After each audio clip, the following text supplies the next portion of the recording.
What's up, YouTube? It's your boy Lord Solar Prime, and today I'm just coming at you with a small update for my Jurrac deck that I've been playing since the ban list was released.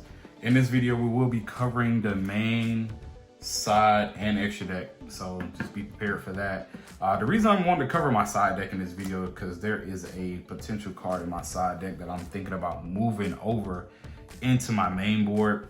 I used to play the card a lot when I played Infernoble, but it's found its home in the side deck for Jurrac, and I wanted to bring it to you guys' attention to see what you guys thought about it, to see if you think it's something we should move to the main board or just keep in the side. Either way, it's a really strong card. There were two cards added to my extra deck. One of them was a fusion, one of them was a synchro monster. We're gonna cover those when we get to it. And there's two cards in my main board that changed. Well, actually it's two. Two cards in my main board that changed. I want to talk to you guys about it. But yeah, it's just a small update. And towards the end of the video, I will be putting in two combo videos for you guys that I think you guys should know. And let's go ahead and get started for the sake of time. So let's go. So we got 3 Stegos, 3 Megalos, 2 Ayelos, 2 Volcano, and 1 Impact. This lineup, like I said last time in the video, shouldn't change that much. If anything, people are starting to cut this card. But for me, in a game 1 situation, I really do like this card. But the card that's in my side deck, I think I can cut this card for it. It's not a searchable card, but I can cut this card for it and be better off, I think. But we'll discuss that in great detail in just a moment. So this lineup hasn't changed. I like it a lot. I've heard in some people video that they thought about cutting this to 2. I don't disagree. I just would need to test it a whole lot. I mean a whole lot to be comfortable with that factor. But yeah, this does it for the Jurrac side of the dinosaur deck. Let's move over to the dino support for our Jurrac build. For the dino support, we still have our UTC, 1 Meteorosaurus, the 1 Megalo Smasher X, our triple Oviraptor, a Miscellaneousaurus, our Babysaurus, and our OTK button is going to be Tyranno Infinity. I love this card. And for the rest of the support, we have, of course, the 3 Fossil Digs and the 2 Ground Xenos. When it comes to Ground Xeno, I'll put the fusion card, the fusion monster, in my extra deck, and I haven't had a chance to use it, but I wanted to take full advantage of this particular card, even the graveyard effect. So I wanted to try out the fusion monster, which is in my extra deck. When it comes to Meteorosaurus, I also wanted to try the level 6 normal dinosaur just to see what kind of boards I can produce or in boards I can produce, but I have not got around to using that as of yet. But if I continue to test, you guys should see results for that if I do decide to do another update to my Jurrac build. So this does it for the dinos and the dino support. Let's move over to the non-engine.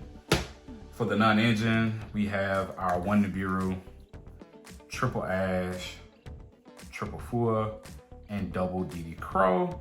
And just to go ahead and get it all out here, 1 Call By, 1 Designator, triple Dominance Impulse, and triple Imperm. So the new addition to my non-engine is going to be DD Crow. I took out Perulia because of the ban list hitting Vanquish so hard. I just felt like, you know, main board and Perulia was just not going to be the move. But I also wanted something along the lines of Bell, but I couldn't play Bell because Bell conflicts with Dominance Impulse, and I didn't want that friction there, so I decided to play DD Crow. DD Crow has been working out very well for me.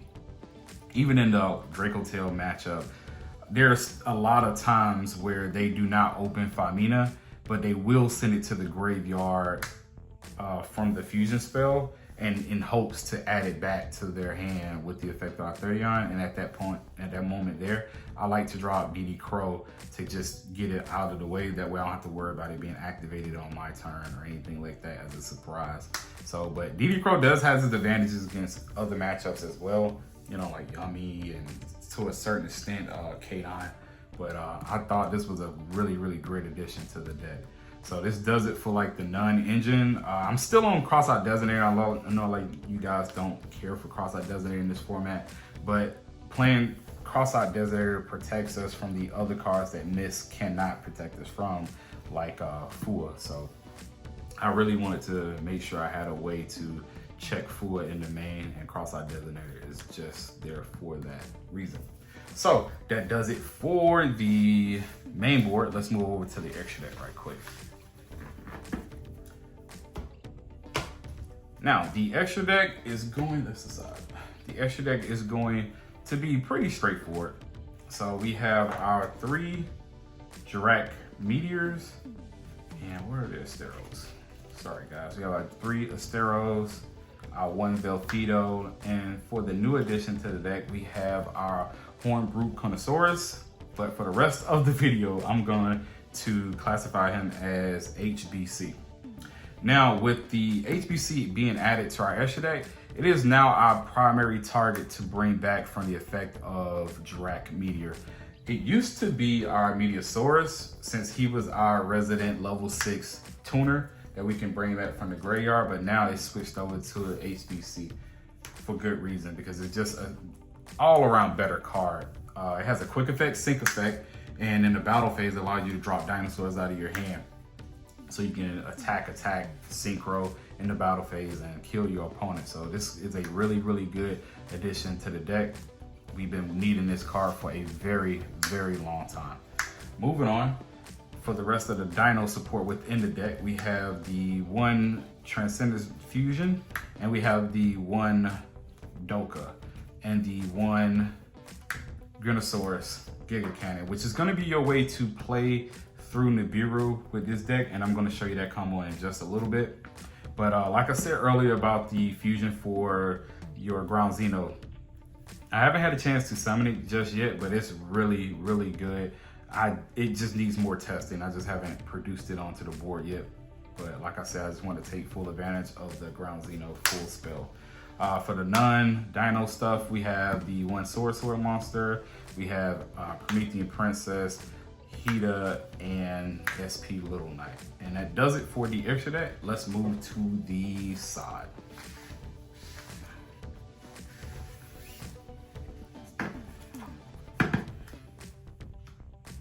For the side deck, we have 1 copy of Dogeron, triple Retaliating Sea because my locals is infested with Draco Tail. We have the 3 Droll Lockbirds for awkward matchups. We have the 3 Dark Ruler No Mores and the 3 Regekis. These are here primarily for Yummy. And for our last 2 cards, we have Gravity Collapse. This was the card I was talking that could possibly move to the main board. Although it's not searchable like Jurrac Impact is, it's still a really good card to have in the main, and it beats certain non-engine cards like Fua. So the reason why this card beats Fua is because if we get Fua on our turn, we can actually stop at a certain point. The certain point would be Velfido, and we would leave our board the way it is, just make Velfido and pass turn to our opponent. When we pass turn to our opponent, we would invest maybe 2 cards into them. But the fact that we have a Synchro Monster on the field, let me get out Velfido for just a second. The fact that we invested Velfido onto the field and we're now holding we now have a set Gravity Collapse on the field, we can basically make our opponent's turn irrelevant. Because once you activate Gravity Collapse, you get rid of a Synchro Monster, and your opponent cannot summon any other monster for the rest of the turn, which is very, very cool and very detrimental to your opponent. But even if we end on our normal end board, not playing around Fua, and this is what got me started to replacing Jurrac Impact with Gravity Collapse, even if, let me just get 1 extra deck monster out here for just a second, sorry guys. Even if we end with our normal end board, which will be our Astero, Gravity Collapse wants to put the monster in the graveyard, which is exactly where Astero wants to be regardless of anything that's going on. You don't really want to leave them on the field whatsoever. So being able to lock your opponent out of summoning monsters for the rest of the turn while also putting your Astero in the grave is just critical. So that's why I got this card in my side. And if it performs very well out in my side deck, I may even just replace it, you know, with Jurrac Impact. So that does it for that. But I want to know what you guys think about that particular tech card that I have in my side deck. Do you guys think it can move to the main board, even though it's not searchable? But the ceiling of this card is very high, you know, for what we do here in Jurrac. But I want to know what you guys think. That does it for the main side and extra deck. Let's go ahead and start the combo section of the video. So I got to get this all cleaned up, get my black mat out here, and show you some combos that I've been, you know, tinkering around with. So let's go ahead and get that started. All right, here we are at combo line number one, where we're going to be utilizing just one card, and that one card is going to be Jurrac Stego. We don't have to worry about Miss being in the graveyard because we're going to put it in the graveyard with Jurrac Stego. But I want to show you what max value you can get just off this one card. So let's get started. So we're going to normal summon Jurrac Stego, activate the effect, destroying itself, putting Miss into the grave, and now we can spell some out our 4 Jurrac monsters, which is going to be 2 Aelos and 2 Megalos. At this point here, we surely can be nibbed from our opponent, and in my next combo line, I'll show you exactly how to create at least a half board from being nibbed at this point here. So now that these 4 monsters on the field, we're gonna activate one of our Aelos effect, triggering itself to special summon our Stego back from the grave, and immediately going for Synchro 5 for Velfido, which is just a stepping stone. So we're gonna immediately Synchro for our level 6, which is the HBC, which we've discussed earlier in the video and how good this is. Now that we have HBC and our last Aleo on the field, we're gonna activate the effect of the last Aleo to bring back our copy of Jurrac Stego to the field. And then we're gonna Synchro summon using these 2 monsters here for our Synchro 10, which is going to be our first Estero. Estero hits the field, activating this effect to set us a Jurrac Spell a Trap card, which is going to be our field card. And we're going to activate our Volcano. We will not be destroying our Estero. What we will be doing is taking a trip to our graveyard, using the effect of Misk, banishing him and 1 copy of our Jurrac Megalo from the grave to special summon a level 2 dinosaur from our deck, which is going to be our single copy of Babysaurus. Now that Babysaurus is on the field, we activate Volcano, destroying this dinosaur to special summon out a Jurrac monster from our deck. And the last Jurrac monster we're going to special summon is going to be our last copy of Jurrac Megalo here. Now that Megalo is on the field, the effect of Babysaurus is going to activate, special summon another dinosaur from our deck, which is going to be our copy of Oviraptor. Now the Oviraptor is here, he's gonna activate his effect, searching for any dinosaur, but realistically, you only have 3 choices here, and I'm gonna walk through all of them. It's gonna be your UTC, it's gonna be your Meteors, and it's going to be your Infinity. Now, these are the 3 choices that I typically would ponder on getting. UTC is a great follow-up, but if I know I'm creating a 4 global destruction board, he's probably not going to be my first pick. It's going to be Tyranno Infinity. Now, with that being said, that doesn't mean that Meteorosaurus doesn't have its uses. But the fact that we now have our HBC in the graveyard kind of mitigates us needing a level 6 tuna monster to complete this field. So you're not going to pick Meteorosaurus or UTC for this.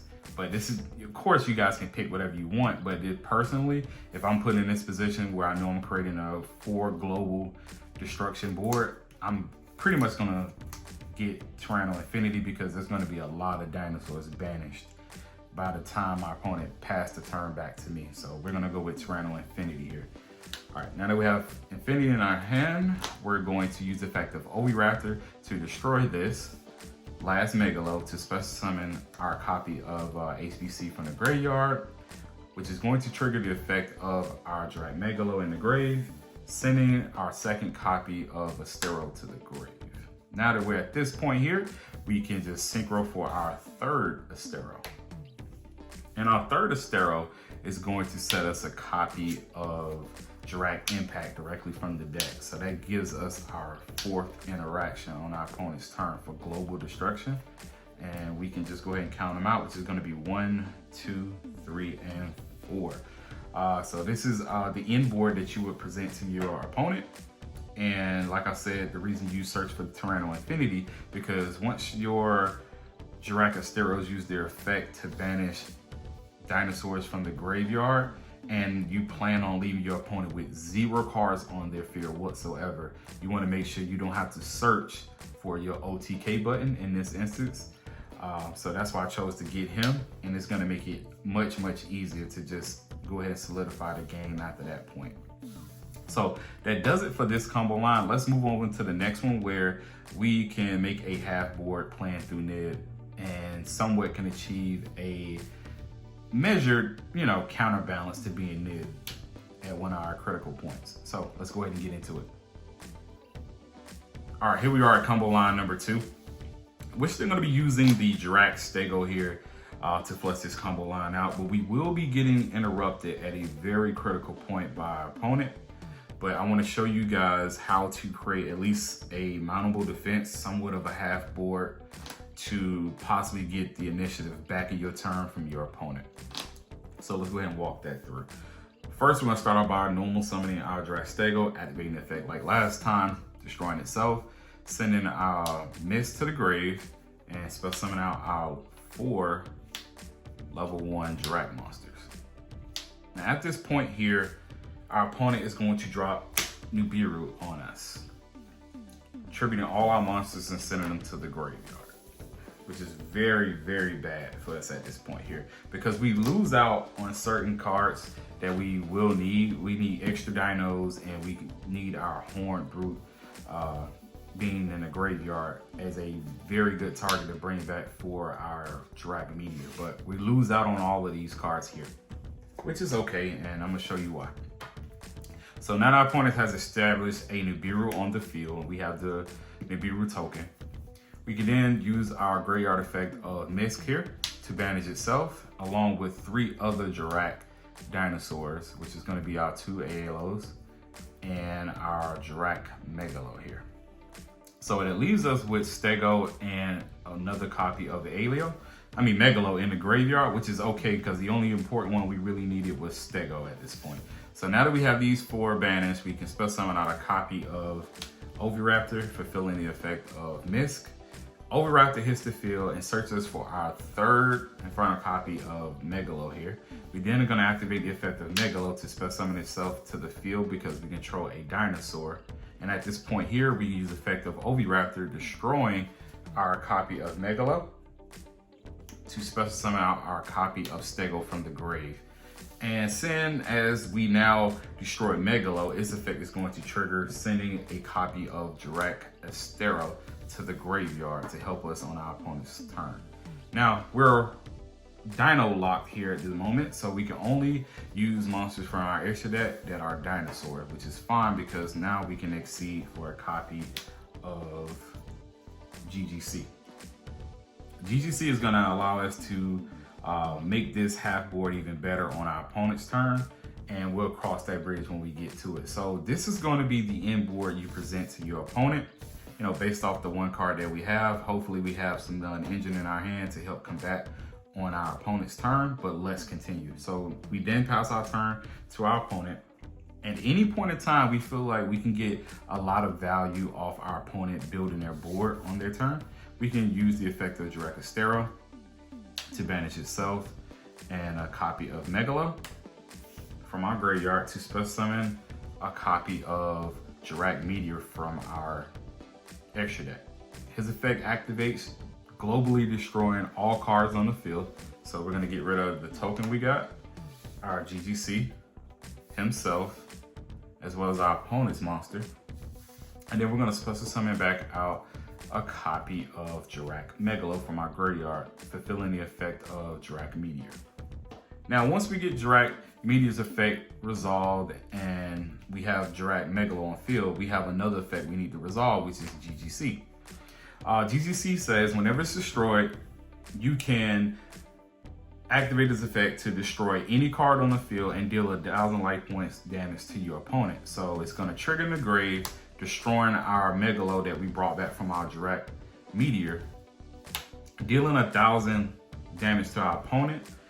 And once that's completed, Megalo effect is gonna activate again, sending another copy of Jurrac Estero to the graveyard for further global destruction on our opponent's turn. Hopefully we don't have to use it, but in the fact that we do, this is what it's gonna look like. We're gonna banish Jurrac Estero and a copy of Megalo from our graveyard. Nope, a copy of, a copy of Jurrac Meteor and Estero from our graveyard. We wanna keep that Megalo in the graveyard because we're gonna need it to bring it back.